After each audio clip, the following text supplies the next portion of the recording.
Right. Okay, good evening everyone. I just please ask that you take a seat and we'll get the meeting underway.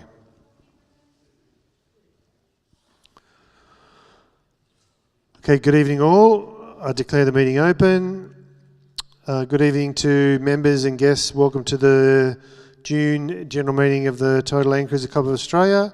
I'm Andrew Boyd, the TLCC President. On my right is our Club Treasurer Mark Willock. On my far left is our Vice President Greg Norris. And on my left is our Acting Club Secretary Norma Ferguson. Oh, they've swapped. Anyway, you'll work it out. Apologies, Norma. If there are any new members here tonight, please put up your hand. No? There may be some online. Welcome to the club. I trust that you have a long and enjoyable time with the club. And just a reminder that these meetings are live streamed, so both Richard and Recce, who are members of the club, stream these. So Recce, if you have any questions online, either from the speaker or during the meeting, I encourage you to ask those questions and we'll do our best through Recce for those questions to be answered. So, yeah, don't be afraid. President, as per attendance book, apologies. I have first Colin and Jenny Morby, Debbie and Mark Oliver, Brian Chisholm, Peter Williams, Chris Taylor, and Vonnie and Dushan Bakija. Are there any more apologies for tonight's meeting? Ken Duffy. And the other one I had also was Tony Scott. The minutes from the previous meeting held on Monday the 6th of May have been posted at the back of the room. Are there any issues, points need raising regarding those minutes? If not, can I have a mover and a seconder to those minutes? Rob moved it and John Gregg second. Announcements by the President. Firstly, I'd like to thank Greg Norris for chairing the May General Meeting. Unfortunately, I was unwell and unable to attend.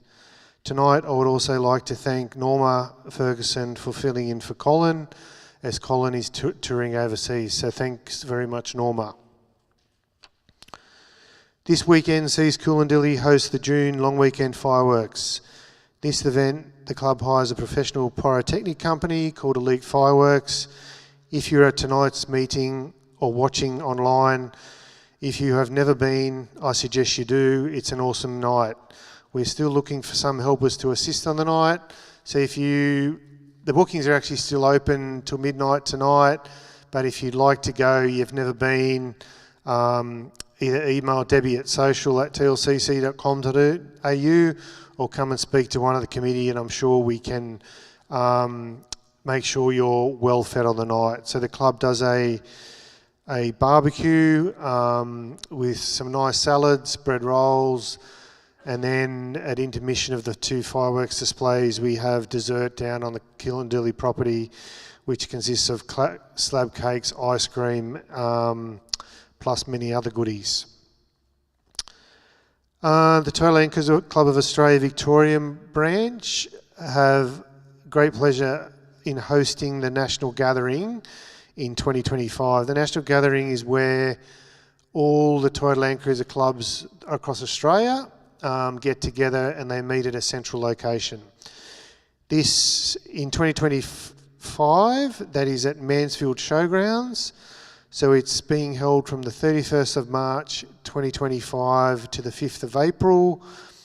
Per adult, it's $150, and to camp per adult per night it's $50. But there's dinners included, there's happy hours included. They're also running some trips in and around the high country. There's also options to go and visit their property at Yark. If you want any information on that, Ian Moggs, which was the former four-wheel drive trips coordinator, is organising it on behalf of the committee. But if you want some information on the actual event or the flyers, If you were to email Peter at 4 Drive Trips, you know, I'm sure we can share that, or either email me at info@TLCC, and I can also pass those details on. Just to let the members know, the club has an ongoing relationship with the Goulburn Police Driver Training Unit. Throughout 2025 or 2024, the Willow Glen property is used on various days during the week for them to conduct training. So if you happen to be down there midweek, don't be alarmed. It does a number of things for the club. It allows the club to give something back to the services, and it also ensures the security of the Willow Glen property by having some police presence in and around the property. And also a reminder, the event's coming up quickly. Put it in your diary. It's the club's 55th anniversary on the 2nd of November. With more details to come. So with myself and John being the main organisers, with a couple of volunteers coming along the way, but it'll be sort of tailored around bush dance with a catered meal in the shed, and it'll be actually nice to be able to celebrate it on the club's property. And that's about all from me. I'll now pass over to our Vice President, Greg Norris.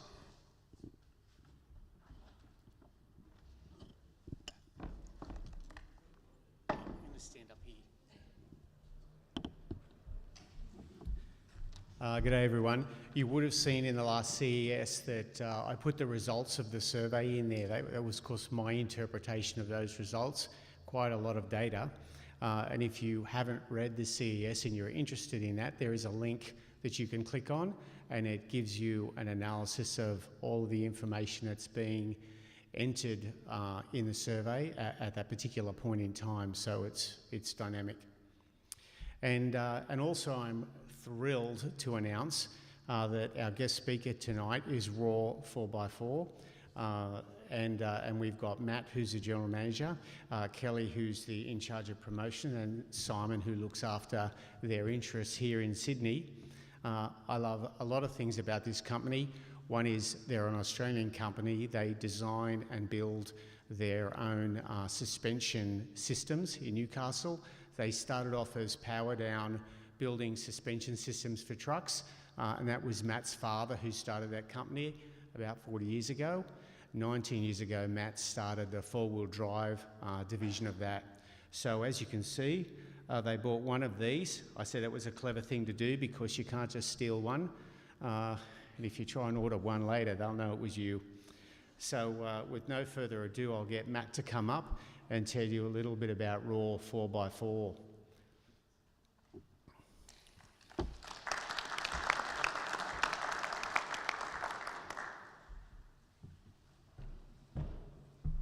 Thanks a lot, Greg. I think you actually did most of my presentation just then. Do you want to take over from here, or?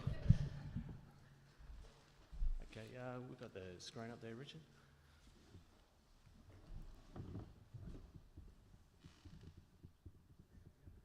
Great stuff. Just a bit of an introduction about Raw 4x4. We started the actual brand in 2005. The company which owns the Raw brand is Powerdown, as Greg was saying before. My father started that company for over 40 years ago. So originally Powerdown started out designing and developing shock absorbers for heavy commercial vehicles in those days.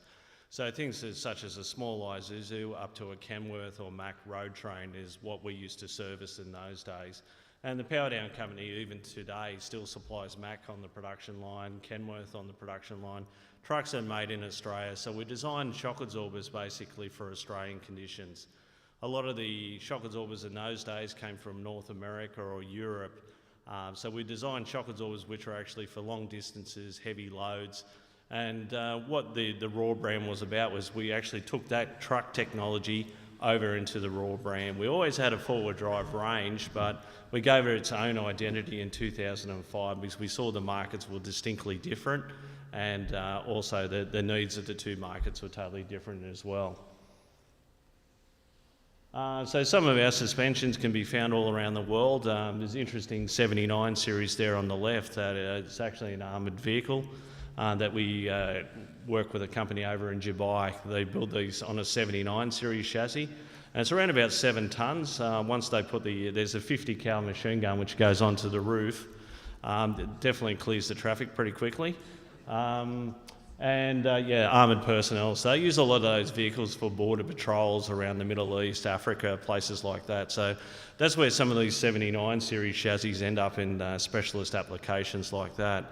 The one in the centre is obviously the 300 series. We did a lot of development work with the new AR-45 shock absorber here. And we've got roots in Africa as well. So the company was recently invested in by an African company, so now we've got a lot of our suspensions running around in places like South Africa, Kenya, Tanzania, so they're seeing some serious country out there as well. Not sure if this is going to work. This is one of our test equipment that we use for developing shock absorbers and testing. You just see if we can click on that at all. Oh, I've gone back, sorry. No, it doesn't seem like it's going to work. Let's go back there. So that's a shock absorber dyno. So this is how you develop, measure and test shock absorbers on this particular rig. Like to throw it open one day if we can have a club meeting out at Newcastle and you can actually see the dyno in action actually. So we test a lot of the shock absorbers. Oh, here we go. That's just the priming cycle that we're running the shock absorber and the spring combination with at the moment. And then we'll progressively test that shock absorber from 0.5 metres per second up to 1 metre per second. So that's probably why you actually can't test a shock absorber with hand. If you can do that with hands, you're a pretty strong guy. So I'll just show you the different speeds that's tested.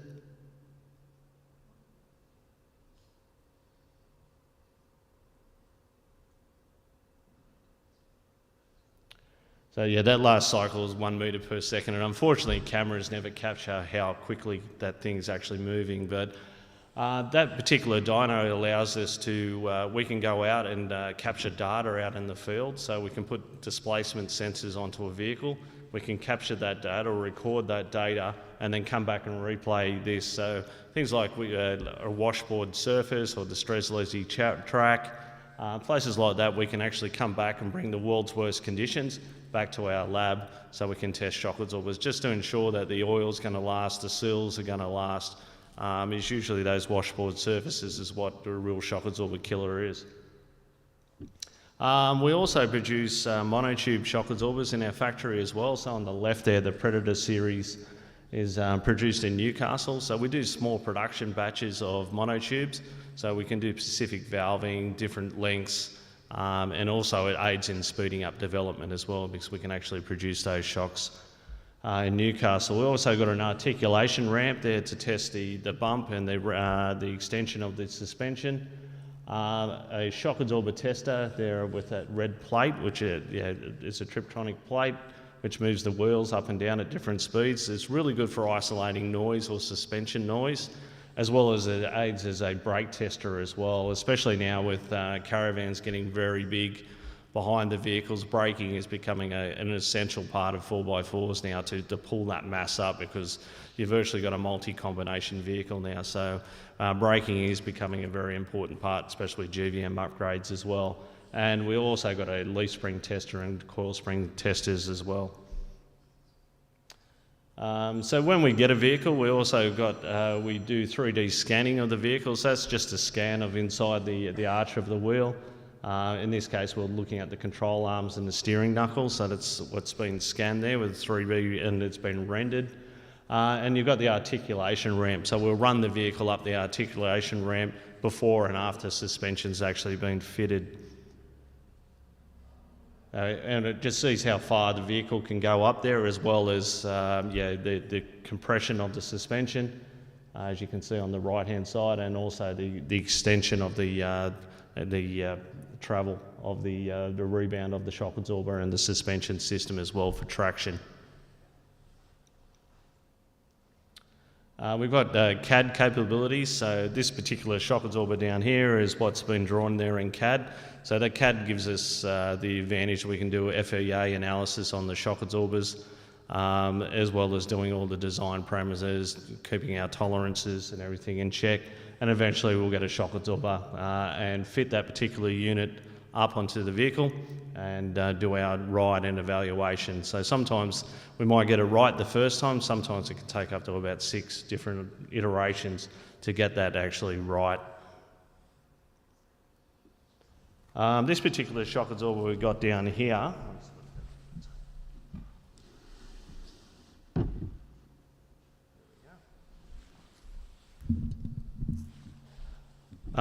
this is our new AR45 unit, which has an adjustable spring seat. So as you can see in the design here, we've done the FEA analysis, so the finite element analysis of the particular design, so seeing how much load that particular spring seat can take before it actually strip itself off the cam here.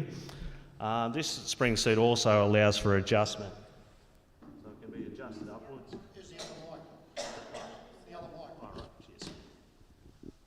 So it can actually be adjusted here on a cam system. So it's very similar to a motorcycle shock absorber that you see in the rear of a motorcycle, but we've redeveloped it for 4x4 applications. We also use this particular one in the armoured vehicle market as well, so they can adjust the nose of the vehicle. So you can see the cam system here, and each time that cam is adjusted, adjust the spring seat by about 3 millimetres for a 300 series. So that is equivalent to about 5 millimetres at the guard. So where that has the advantage is if there's accessories added to the vehicle later on in its life, it can be adjusted upwards with the spanner to actually level the nose of the vehicle out, or if not, compensate for that extra load on the shock absorber. This was some of the destruction testing that we did to ensure that the spring seat was actually going to take the load. So yeah, it was the test just there in the centre, shows the loading of the spring seat. So it overtook 5 tonnes to actually destroy the spring seat. So it actually deformed more so on the tube, the report says up there, rather than the actual spring seat itself. So this is the kind of testing and development that we do at Raw 4x4 to ensure the product's going to last, and also it's going to perform in the conditions it's supposed to be, and it also is paramount as safety as well, so ensure that the vehicle is going to be in good shape with our suspension on there, so there's no compromise on quality or safety at all. That's just showing there with the adjustments on the cam system. So the vehicle will, can lift up roughly around about 25 mils extra, or 1 inch at the nose to adjust that nose. As I was saying, we originally developed it for the armoured vehicle market because the glass is so thick. You've got virtually about this thick the glass is to stop a bullet actually penetrating. It just slows the projectile down. So that particular glass can add up to an extra 200 kilos to the front of the vehicle. So that's why these systems have been developed and also proven in some very heavy-duty environments to actually operate correctly. And there's our Land Cruiser 300 listing. So we've got a multitude of different coils available for the front and the rear, depending on weight-bearing accessories which is on the vehicle. So on the front, if there's a bull bar, a winch, extra batteries, etc., and scrub rails, and for the rear, if there's a drawer system, spare wheel carriers, those kind of things, we have other springs available as well to compensate for that extra load on the vehicle. So in our shock absorber range, we actually have 3 different styles of shock absorber. So what we believe is that one size doesn't fit all. So we don't have a suspension in a box. We actually customise a suspension for each individual application, because most vehicles will have different accessories on the front and the rear. So the vehicle sort of can be broken into 2, a front suspension and a rear suspension. We can combine those combinations to come up with the right particular package. So we've got a nitro range, that's an entry-level round shock absorber range. So if people just want to lift the vehicle up, put bigger tyres on there, a good all-round sort of compromise of comfort and control for on-road, off-road. So someone who wants to do a bit of fishing on the weekend, recreational or forward driving. The other variant we have is the Nitromax range, which is a variant of this particular one here. So this particular shock absorber has been designed from a truck shock absorber. So this actual design is used on Mack trucks and Kenworth trucks. So those big road trains you see on the road, this particular design shock absorber is exactly the same as what you see up there on the screen. So it's proven itself over millions of kilometres. And so it's for that touring, mining market, that really heavy duty market where the vehicle's spending a lot of time off-road. But the one thing is we put a lot of time and effort into making sure the suspension's comfortable as well. It's very easy to make a stiff shock absorber, but it's very difficult to make a one with good comfort and control in the unit. And the one I mentioned before about being in-house built in Newcastle, that's the Predator series. So that's more of a sports style sort of suspension, which is a 46mm monotube. So it has high pressure gas in there, which is separated by a floating piston inside that particular shock absorber. So yeah, it's very good for the guy who wants to lift the vehicle and have a very sports ride of the vehicle. So it's been very popular with people with the Rangers and Hiluxes with the bigger tyres. And as I said, we put it all together as a kit, so we'll take into consideration what accessories are fitted to the vehicle, front and rear. We have a multitude of different leaf springs there also. So we have leaf springs there for a light load, medium load, heavy loads, and a very extra heavy duty load. So the big thing about speccing a suspension up is speccing that suspension up to 80% of what you're going to use the vehicle for. So you don't want to really set it up for that once in a lifetime trip, because when you take all the load off the vehicle, it's going to ride very rough. So when putting a suspension kit together, you sort of got to make, whoa. Well, yeah, there's no warranty on that. Sorry about that. Yeah, I think that's a great idea. Thanks, we got that on camera. So is everyone awake? So as I was saying, yeah, we've got a few different leaf spring options there available.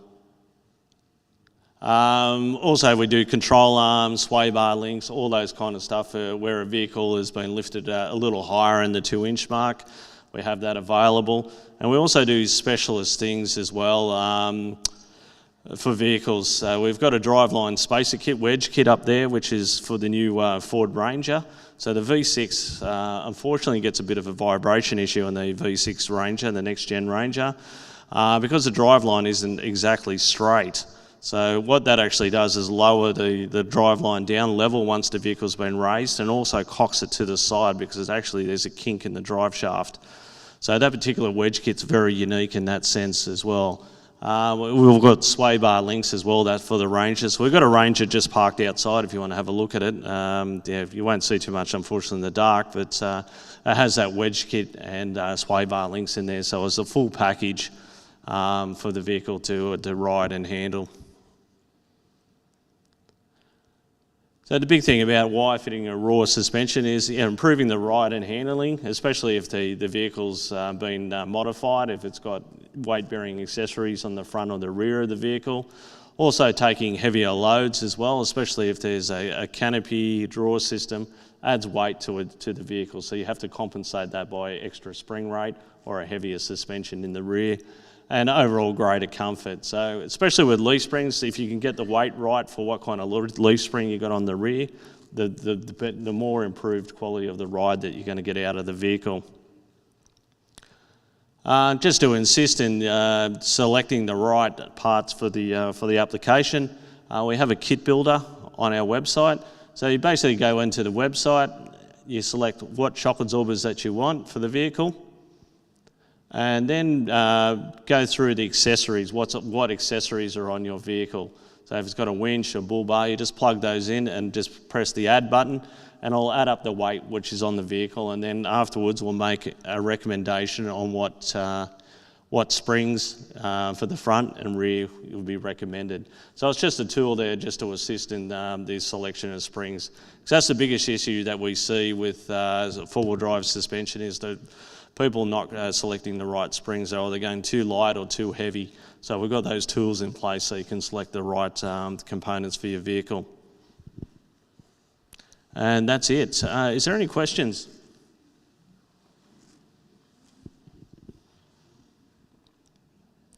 Oh, I'm getting off lightly here.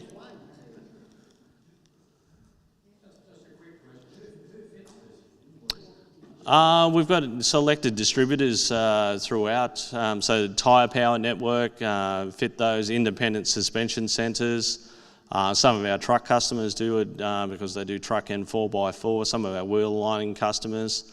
So if you just go to the Raw website, there's a list of distributors just by postcode you can get on there who fit the gear for you.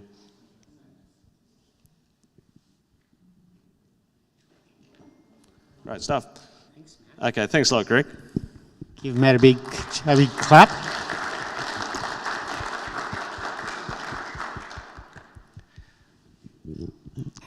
I learned things about suspension I never even knew existed then, but it's really great to see that all that's getting designed and built in Australia.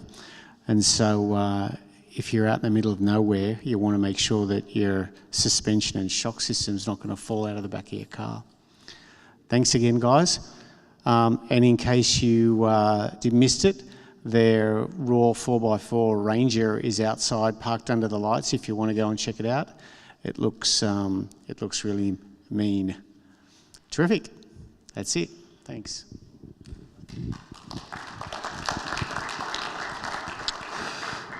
Thanks, Greg, and thanks to the guys at Raw 4x4. I'll now pass over to Mark for the Treasury report. Thanks, Andy, and good evening, everybody. Okay, May cash receipts. The club banked $8,900 in May, primarily made up of membership fees and new members joining the club, magazine advertising of about $2,500, LQ swap meet proceeds were banked, and we had a few other bits and bobs. In the same month, we spent $17,800. It was a magazine month, so that was about $11,500 publishing the magazine. We spent money at the land, we paid some tax, we paid for the swap meet, we did all those sorts of things. And so as at the end of May, we have $387,505 in the bank, most of which is on term deposit. Thank you. Can I please have a mover and a seconder to the Treasurer's report? Gary Cooper is one, and Anthony Ross is two.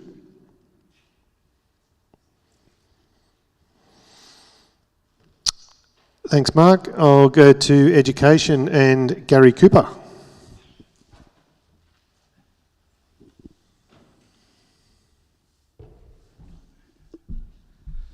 Good evening, everyone.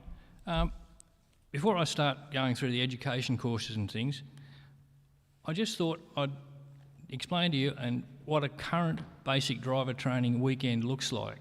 Now, I'm sure a lot of the members here haven't done driver training for a long, long time. They may not have even done it at Willaglen, but just bear with me. We've got a little PowerPoint later to run as well. So, usually a group of the trainers that turn up first on the Thursday and the Friday, what they do, they'll make sure that the shed's nice and tidy, the barbecue's got plenty of gas, the fridges are on, the fridges are clean, things like that. And they'll make sure, most importantly, that there's toilet paper in the toilets and things like that. So the idea of all of that is just to make sure that the new members, when they turn up, because when they get to the Willaglen, it's often the first place that they see as a representation of the club. They'll have done their Module 1 down here, but they haven't really seen what the Land Cruiser Club's all about. So the idea, the trainers make sure that the place looks really neat and tidy before any of the new members turn up. So there's that, and then what happens following that, usually bright and early on the Friday, Bob Fife, he's the senior trainer, he'll turn up and he'll organise a 2-car convoy. The reason for that is we go out and check the tracks, because you need 2 cars just in case one gets stuck in that.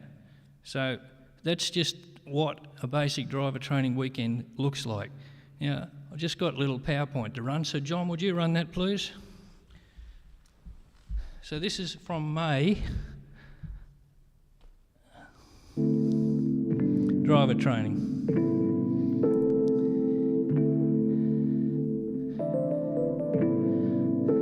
So there we go, that's 5 fingers, and that's a rather large tree with a few others come down. So we didn't get a clear run at it. So about an hour's work to clear that so that we could use 5 fingers. So there it is after an hour. It's a fairly big tree. That involved a lot of winching and cutting and that. So that's just some of the things that happen before the new members even get there. Okay, there's the ruts. So we've got a Hilux there, going through the ruts.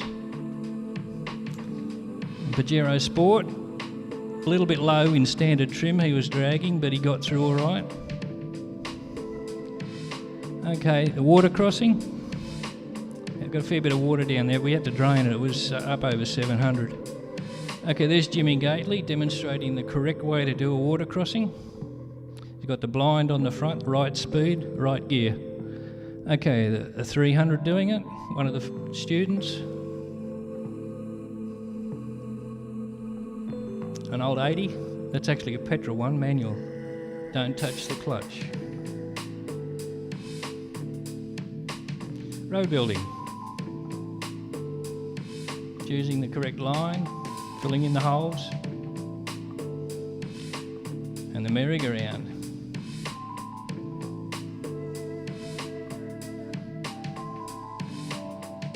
That's Simon Allsop, he's demonstrating on, I think it was the Saturday.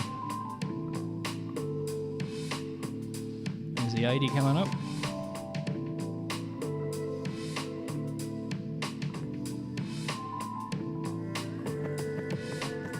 Another Hilux.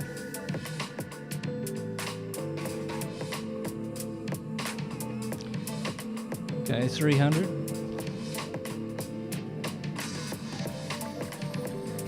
He didn't do it really well, so he got sent around.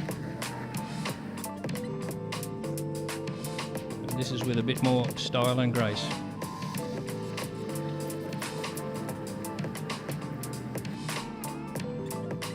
Okay, pretty cold night down there, so we had the fire going, so everybody enjoying the fire and that. And that's it. But it's not complete. There's things missing. It just gives you an idea what a basic driver training weekend looks like. So, thanks, John. All right. So, just to give everybody a bit of an idea, because I'm sure it's a long time since any of you have actually done the basic driver training, or it probably didn't even exist when some of you were here, but anyway. Okay. All right. Now we get on to the education courses. So just recently, Alan Kidd ran his navigation courses. He ran his HEMA 4x4 Explorer course and his Aussie Explorer for Android, held over the weekend, the 11th and 12th of May. It was cool. I think you had a fire going, didn't you, Alan, down there? Yeah. Whatever that means. But Alan always does a great job with the navigation courses, and he's got a couple more coming up later on. Going back to the May basic driver training, that was the 18th and 19th. We had 13 of the new members receive certificates for that, which means that they passed the course. We had one family with 3 separate memberships, and their feedback was excellent. It was really excellent. One of the family members came along and sent some feedback, and he said, they are still talking about the weekend and how much they enjoyed it and how much they learned. The training was sensational and all the trainers were excellent in their approach and knowledge and were very helpful to all. The weekend was a great bonding experience. The youngest family member, a young lady, was judged by the trainers to be the best driver in it. She was actually bragging to her brothers that she actually outdrove her brothers, so that was a good outcome for a young girl. And also in May, Yanina Mackay started the process. She's the first of the lady trainers to come along and work towards her yellow shirt as a a lady driver trainer, so that's great. The next basic driver training is in June. Module 1 will be 11th of June here. Modules 2 and 3 down at Willaglen on the 15th and 16th of June. When I prepared this report, it was actually full, it was over full, so Bob will probably be shuffling the numbers around at present so we can move a few to the July one as well, but that's already full. Chainsaw, we'll have David Lamb and Wayne Back running that again. That'll be the 21st and 26th of September. Now, it's the same weekend Brian's got a working bee down at Willaglen, but I'm sure if Brian needs any people to chop down trees or anything, he's only got to put his hand up and he'll probably have about 15 people with saws. So that'll work out quite well. Trip Leaders course, you might remember that Gareth Davies ran a Trip Leaders course in March. That proved very successful. In fact, only this weekend, when Gareth runs a course, he insists that his students organise a trip. It doesn't have to be a big trip, just as long as they organise a trip as part of their training. Well, we had Emily McPherson, you may remember she was the Trip Leader of the year last year. She had her course on, and I believe she had 9 vehicles down there yesterday or over the weekend, so that was good. Gareth is running his next course on the 28th and 29th of September, and bookings open on the 17th of August. Other courses that are on the calendar, HEMA HX2, HX1, that'll be Alan again. Auto Electrical, that's on, towing, and of course we've got the regular basic driver training, advanced driver training. Any details that you want to have a look at, have a look on the website of the CES.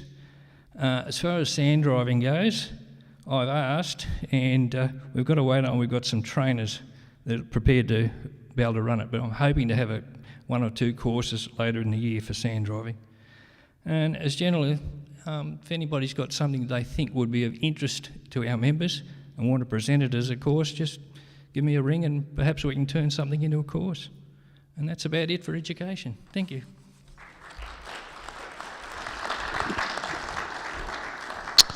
Thanks, Gary. Social Director's report. Debbie is an apology, but I do have a report that Debbie's kindly sent.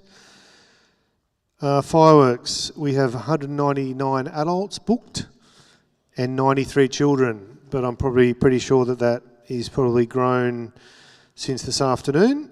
And as I reiterate, if you would like to go, you haven't booked, let me know, because I'm doing the catering with my wife Lisa, so if you let us know, more than happy to include you. So Debbie says, I'm looking forward to an excellent big event, great food, spectacular fireworks and loads of opportunity for members to connect and reconnect with each other. I'm still in the process of recruiting volunteers to assist with various aspects of dinner service, so if you're coming along, please step forward and lend a hand. What better way to get to know other club members? If you can let me know this week if you can help, otherwise put your name down on the list that will be in the shed just outside the kitchen. Looking forward to seeing you there. I think most of a lot of people in this room already know are going, so I'm sure it'll be a great event. Adults Christmas party. We have had to change the date, so the new date is Saturday evening, the 14th of December. This year's event will be held at Revesby Workers Club, who provide us with an excellent Christmas buffet, including seafood. Your club will once again be supporting members and contributing to the cost of the meals. To put this new date down in your diaries and start thinking about getting a group together to attend. Guests at events. We are pleased to say that members are supporting, enjoying our social events held at Coolangatta. Bookings are increasing for each event, which is fantastic. Many members are also enjoying bringing their guests along and sharing our great property and all the fun of the events.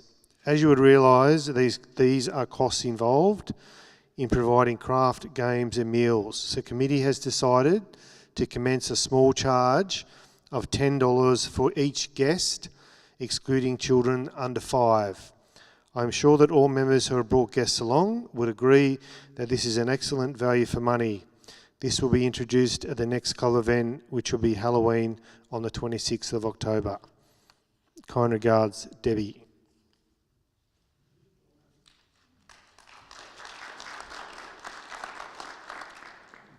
I think I actually missed you, Jason. Apologies. So you can come up. Promotions.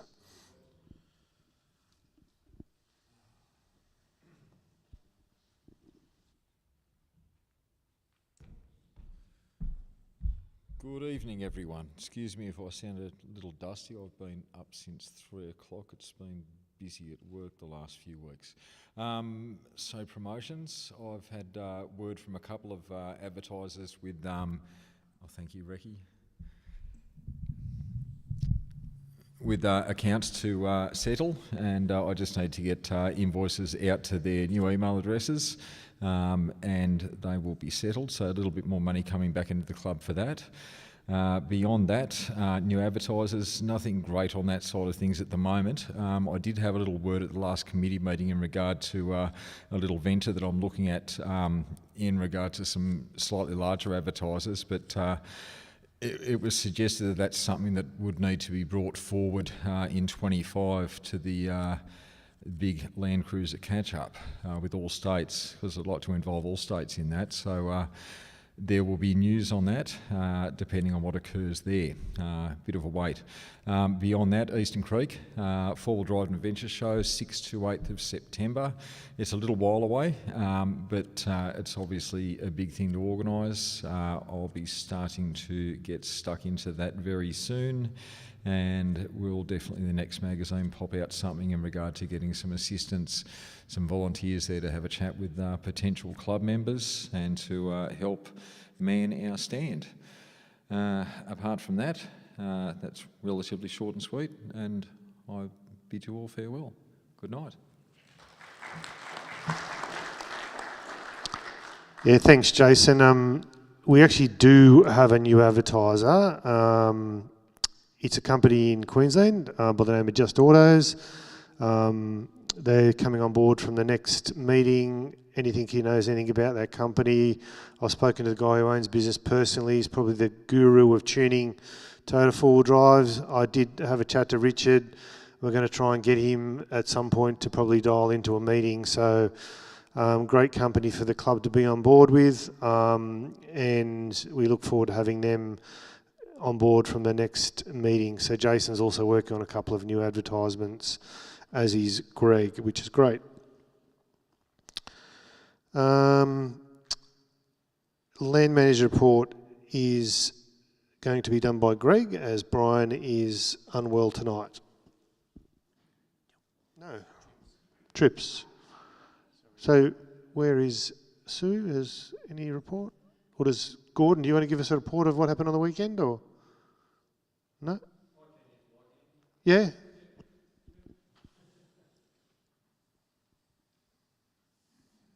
I don't know if anyone was at Willow Glen. You're at Willow Glen too, Jason? Sorry? You at the working bit Willow Glen too, were you? I was, yes. Yeah, Okay. Put you on the spot for both.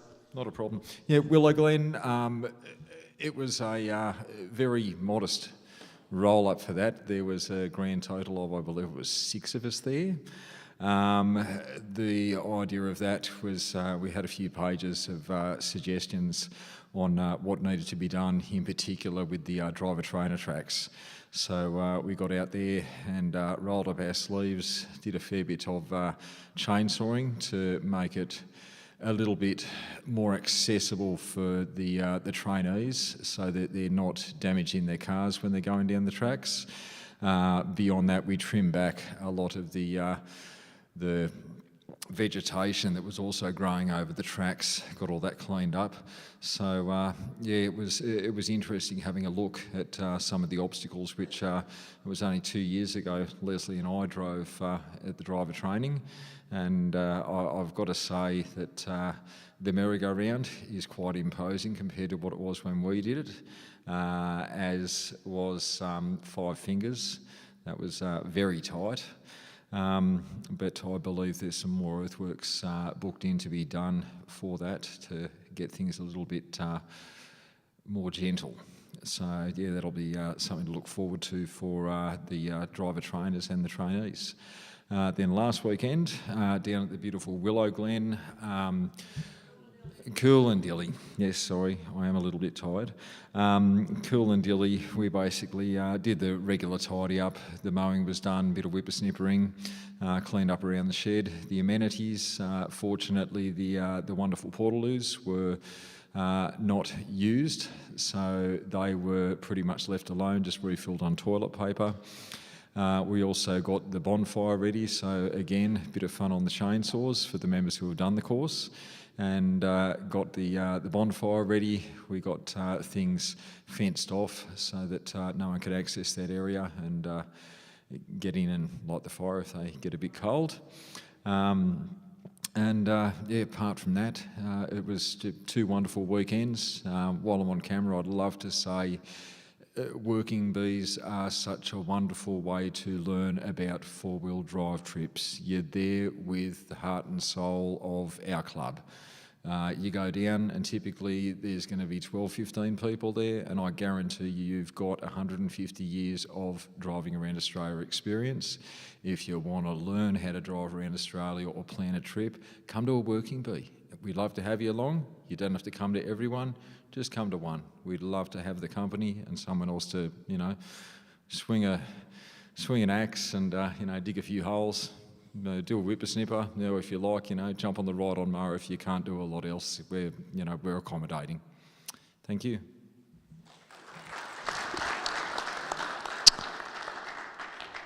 Thanks, Jason. Great report, and thanks to those volunteers who assisted the properties, and especially those who did such a great job to get Coolandelly ready for what will be the biggest social event of the year. Membership, Alan.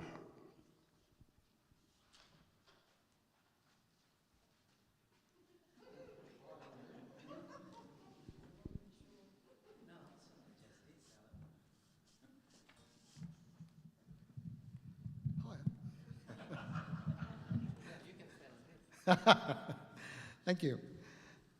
Let's see, in the last month since the last general meeting, we've had 7 new memberships with 8 vehicles.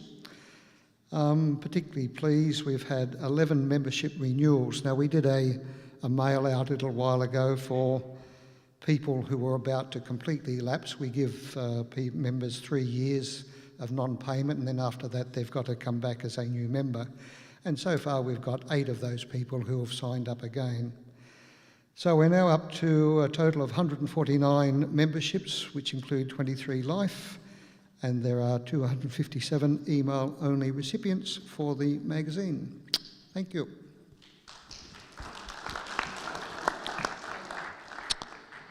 Thank 849, did you say? 849 memberships, yeah. 849, yep. 4 Drive Activities Coordinators report will be done by Greg on behalf of Peter.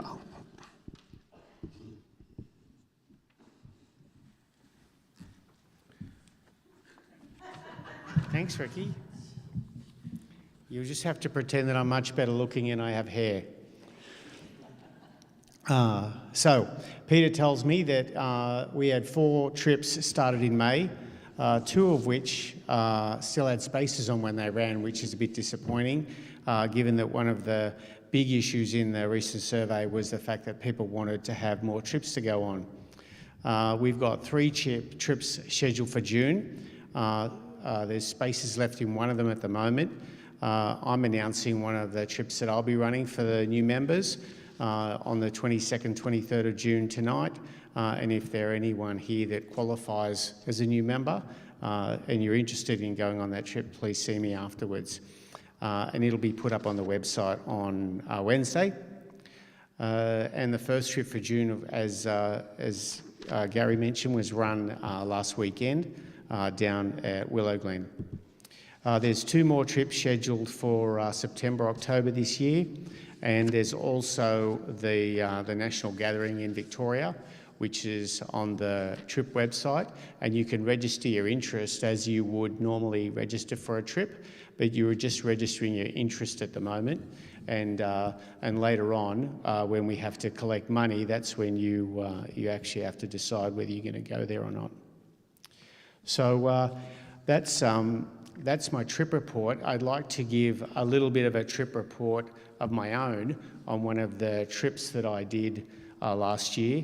And so, John, if you can just play that Respect the Bush PowerPoint. Sorry, I should have got Elkie to do mine because mine's nowhere near as polished as hers was. Now, I'm going to sort of stand over here and talk. I hope you can still hear me, yes? Back to the first slide if we could. Yep. I don't know, has anyone ever gone somewhere to go camping and you've seen this on the ground? And it just really brings you down when you're looking forward to sitting around a fire and camping and you arrive and the place looks like a pigsty. And so what happened was one of the members that was with us, he said, that's okay, I've got these bags in the car. They're from Drifter, drifter.com.au. I'll talk a little bit more about Drifter in a minute. And he grabbed them and they were these great reusable, washable sacks that were sealed with Velcro. And they were pretty big.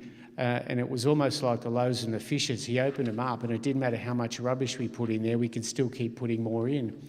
And so I was pretty impressed by that. And if we go to the next slide, that's us sitting around the campsite, which really was filthy. And there are some of the folks here tonight who were at that trip, and they'll testify as to how much nicer it was when we left than when we arrived. And so, next slide. So I was really interested in that, so I went and had a look on the Drifter website. He's Luke Sutton, who owns Drifter. Luke the Drifter, he likes to be known by.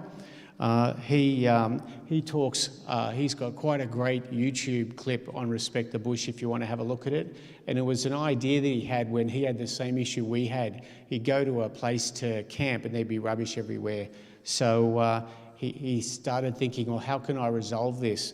And it wasn't until he saw his little niece with a bag picking up rubbish and putting it in the bag that he thought, well, that's the idea, empower everybody to do a little bit rather than trying to get a few people to do everything.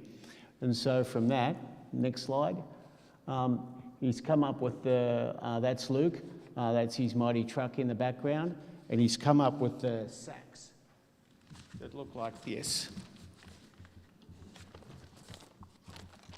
So, you got that, Richard? So that's his Respect the Bush sack. I'll leave one of them up here if you want to come and have a look at it after the meeting. They've got pretty tough Velcro on them. They've got a little counter here so that you could just mark every time you've used it. He reckons you'll get about 20 uses out of one of these bags. And his motto is 2 in, 2 out. One for all your rubbish and one for all the rubbish that was left there by somebody else. And I thought that's a pretty good thing for everybody to do, especially the club. I know it makes you feel really good when you know that you've been able to give back something. And of course, Luke makes these in his factory up in Gloucester. He employs like 150 people, 155 people around there. And I wanted to get him to come and talk to you, but he's pretty busy. And so I said, well, can you give me a price on 50 of these bags, because I'd like to be able to empower our trip leaders to do something. And he said, don't worry about that, I'll donate them. So they're worth $7.50 each. He donated 50 of them. And so I talked to Peter about that, and what we decided to do is give 2 to all the trip leaders when they run a trip, so that they can take one of the bags with them, collect the rubbish for the group, and also collect some rubbish from the campsite that they go to. So if there's any potential trip leaders here tonight, let me know. I'll hand you your bags. Otherwise, you can get those from either myself or Peter in the future. Next slide. And here's one of these bags filled up. Luke's also got in his hand. I'll give him a plug for those as well. These great tie-down straps, so that you can, when you've got the sack filled, you don't have to put it in your car if you don't want to. Next slide.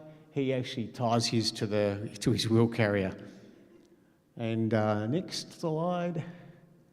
Of course, Drifter just don't do rubbish sacks. They do just about everything with 4-wheel drive. very passionate.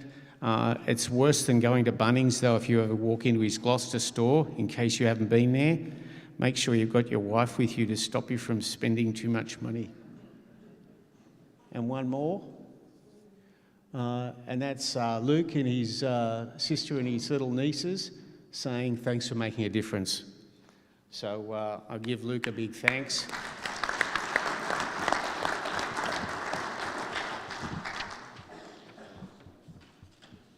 Now, I did say that I was going to run another Lost City trip, and I thought that I should give you a little bit of a taste of what you could expect, especially for the people out at YouTube who are watching this at home.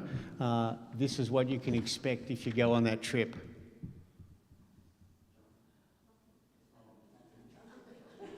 John?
Okay. I had fun doing that, I got to say. Richard, eat your heart out. So I'm looking forward to running that trip again later in about 2 or 3 weeks. And last for trips, I've got Tony, who's going to give you a quick trip report on his trip up to Gari.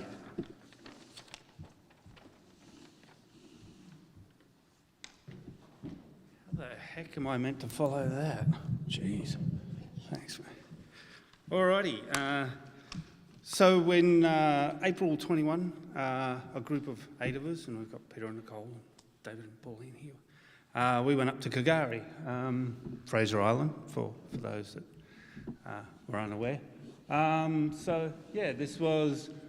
This picture here was actually on Anzac Day. Sorry, I'll stand here. Anzac Day, and they had a service out at the Mahino Wreck, and that's the lineup of all the cars that showed up. Thank you. So, all right, so we started out Inskip Point, dropping our pressures as you do as you go into the beach. We can move on to the next slide. It's manual. Oh, there we go.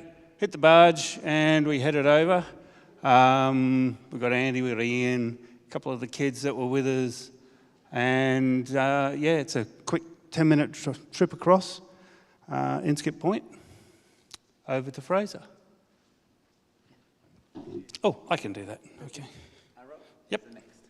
Alrighty, and then we headed up the lovely 75-mile beach, which is 75 miles long, of course, going by the name. And on the way, we saw some fantastic stuff, like a lovely rainbow. And found our campsite, started setting up in behind the dunes. It was a very nice spot. As you can see, we went up a bit of a hill and got a nice picture there. And then we had some dingoes, some local dingoes. We hit spacebar. That'll start the video. There we go. So that was our little family of dingoes.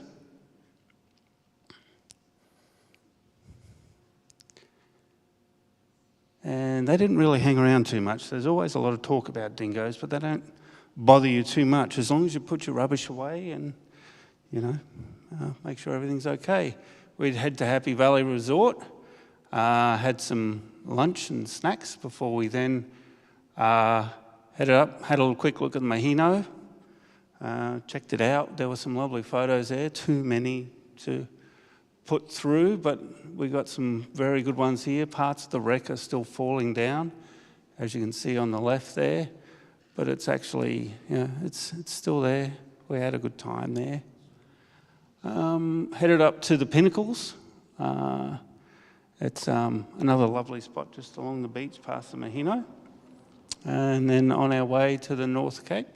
Oh, still at the Pinnacles. Now, when we went up to the Cape on the first day, or we tried to, but we couldn't get there. And then on the way back, we were heading through to, we were heading back, and this dingo decided that he was going to take the lead of the trip, and he just wandered along, wouldn't get out of the way, and did it for every car as well.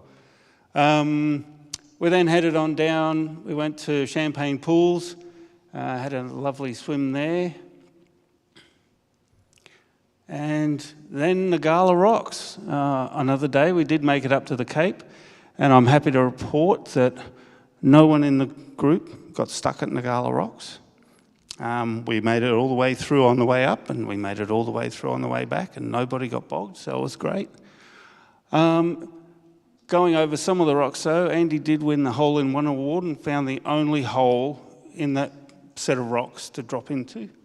So I ended up having to jump on the side and lift him up a little bit. Yeah, we got him out, no worries. Okay, and that was the view, the top of the Cape. You can see sort of in the distance the surf keeps going north as the island stops. So it's a lovely spot. And of course, there's a dingo there. Okay, we headed to Lake Mackenzie as well. Beautiful spot, crystal clear water, silica sand. Very lovely. It was a lovely day. It was very sunny. The first night we were actually there, we got hit with 70-kilometre-an-hour winds overnight. But that day it was very lovely. And we'd get back to camp and we'd watch the moon rise. So what you're seeing, we're sitting up on the dunes. That's actually the moon on the left, not the sun. And then as it got darker, you can see the reflection off the water. And then at night, we were entertained by Andy and Ian with their ukuleles. And we'd sing songs, and we had a round robin of, they'd pick a song and you had to sing it. So round robin karaoke. But we had a big communal tent. We'd all join in, come together at night. Kids were playing cards, and we'd all have a drink and have a chat and listen to the music. It was lovely. All right, one of the days, the kids, we went to Eli Creek. So that was a lovely day there. We also went to Central Station to check out Central Station, which is near Lake Mackenzie. Now, don't know if you can tell, but the picture in the middle is actually a creek. The water is that clear and the sand is that light. That's actually water that we're looking at. And they've got a big walk going along that creek. We then headed over one day to the western side of the island through the spooky forest. And that was some of that there. And then we're over on the western side. And as you can see, it's not surf, it's completely flat. And that's, And then April 25th, Anzac Day, they had services at the Mahino. Most of the group went up to the service. And then from there, we headed north to Champagne Pools, and that was the view from the other side of Champagne Pools. And then on our way back home, we left. And that dingo was actually waiting. I don't know if that's what he said, though, but I guessed. And that's it.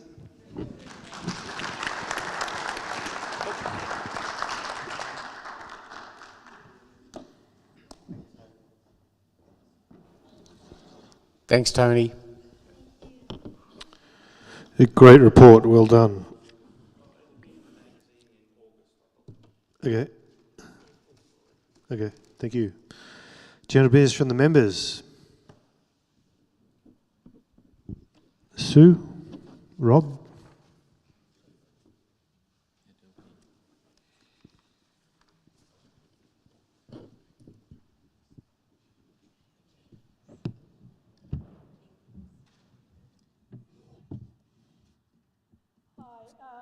I want to give a brief update and thanks to all the members about my husband Ken, who you may remember had a stroke 2 months ago.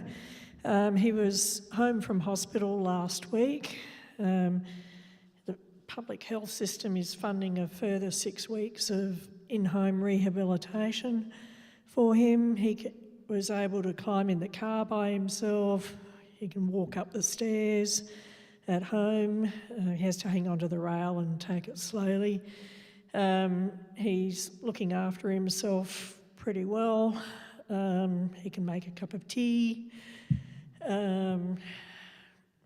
So things are looking optimistic for the future, and I've got my fingers crossed that he'll make a really good recovery over the next few months. But we do want to thank all the members who've sent their best wishes. That's been much appreciated. And also for the very practical suggestion Andrew made, which we didn't need to take up, about offering to help shift the furniture around the house if we had to change from an upstairs bedroom to a downstairs bedroom and such. That's not necessary, but it was such a great idea and such a great offer on behalf of the club. So thanks for that thought. And that's all I've got to say about Ken at the moment. So thanks again, everybody.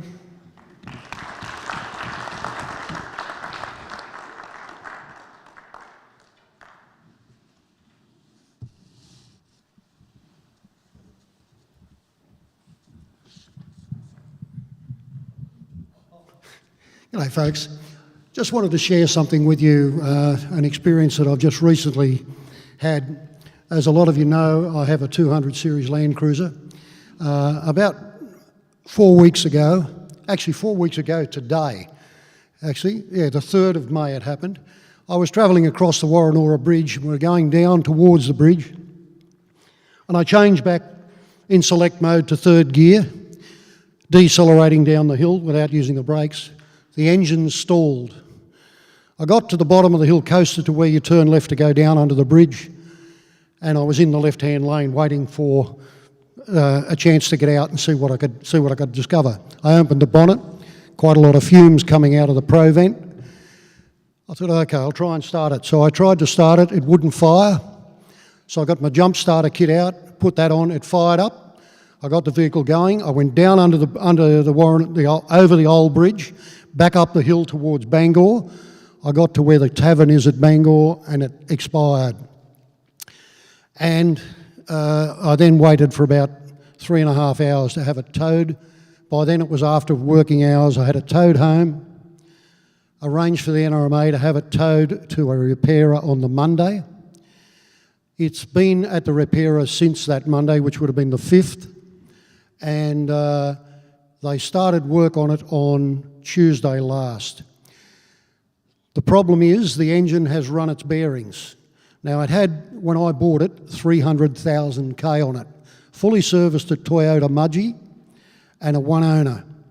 I took a punt with it. I managed to get 88,000 K more on it. So that's 388,000 kilometres the vehicle's done. Never missed a beat. Never used oil. Pretty normal for the travelling, the sort of economy you would get out of a 200 series.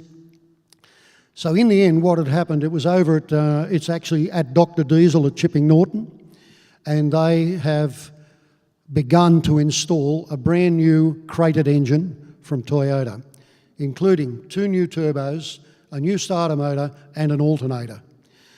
The reason for the thing going bang, for want of a better word, is my fault. And I just want to make people aware of the problem that you can have with a 200 series. I have, or not only a 200, the 76 series as well, or the 79 or the 78. They all have a little tube inside the oil filter. In a lot of vehicles, that tube comes out with the filter when you're changing the oil. My system was, I have a tray on the floor. When I pull that out, it goes into the tray. I put it on the bench. I have the new filter beside it. I then get a pair of pliers and pull the tube out, put it into the old filter, or the new filter, sorry, and then throw the old one out.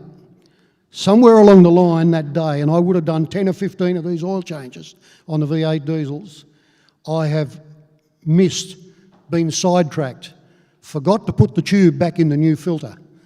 It's run for almost 10,000 K without that tube in the oil filter. But what happened on that day was the oil filter finally collapsed. Then it becomes a plug, and it plugs the pickup, starves the crankshaft of oil, and you run your bearings. Be aware of it, because it's a really, really expensive exercise. I'm hoping to have the vehicle back sometime this week. Thanks, guys.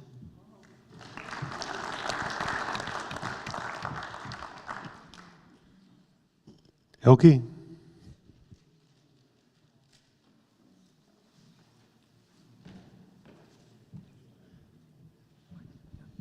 Thank you. Good evening, everybody. Now, in addition to all my usual goodies on the clothing shop table there and on the hangers, we still have a few of the tops left over from the Willa Glen Challenge at the special price of $15 each. They're only in the larger sizes. We have, this is what they're like. So we've got three in 2XL, 2 in XL, and there's a grey one, same design or very similar, but just in grey. So come along, grab them while they still exist. Thank you. Bye.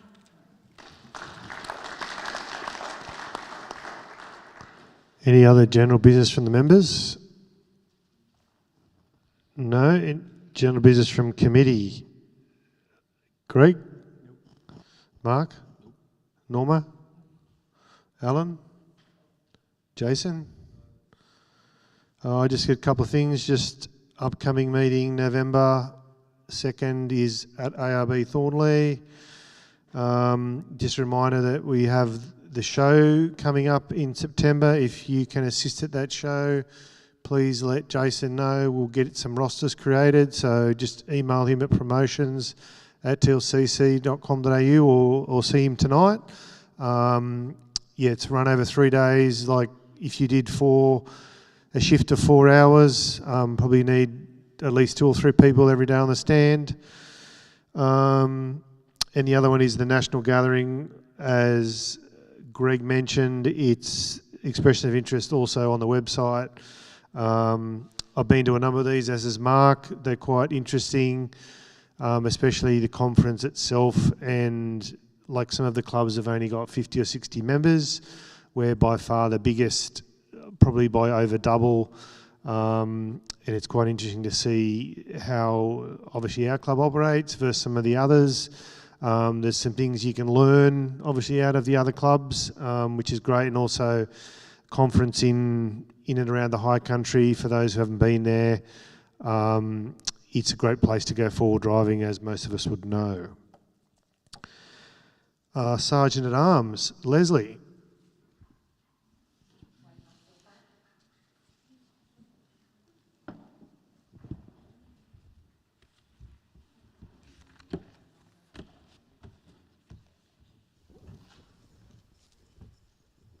Hello folks, how are we all?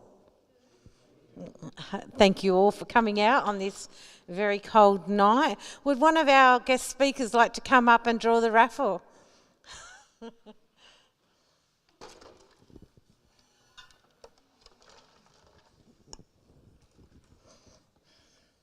If anyone ever has any suggestions for prizes that they'd like, I mean an Engel fridge, you know, just name it.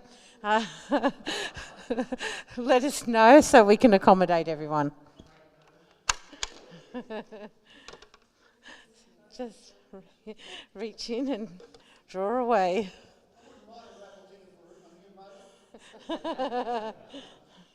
Okay, so we have blue B8. B8. Oh, congratulations, Anthony. Oh, Jason, could you grab my phone, please, darling, and take photographs of the winners for Chris? Thank you. Choose away, Anthony.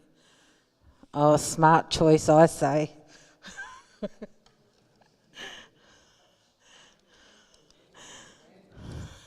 Anthony, come back and get your photograph taken.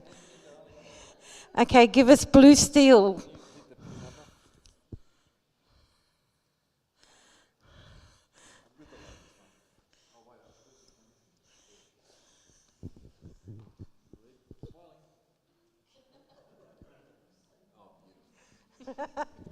Okay, the next ticket out is red, D for derelict, 73, or delightful.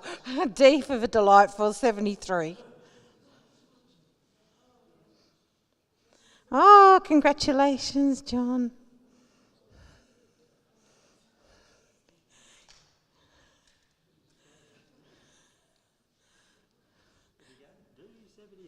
Thank you. Take your pick.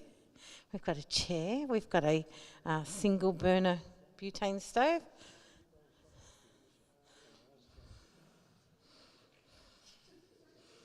So much to choose on. John, come back. We need your photograph. Come on, John. Give us blue. Give the camera blue steel.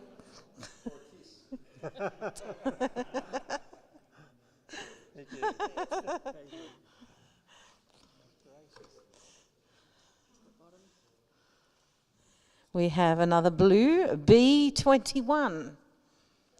B21. You know we have tickets, honey. Oh, okay. Sue Chisholm, come on down. Bingo.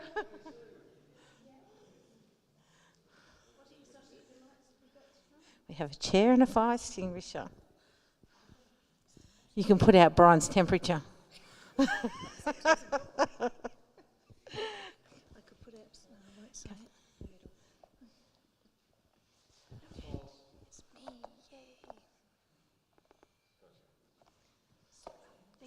And we have one more.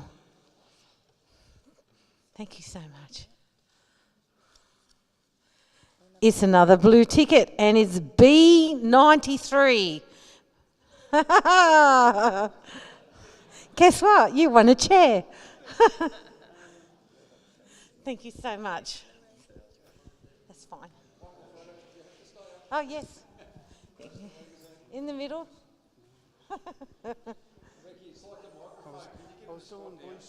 Oh, come on, he's doing blue steel. Go and give it his best. You do that really well. Thank you very much.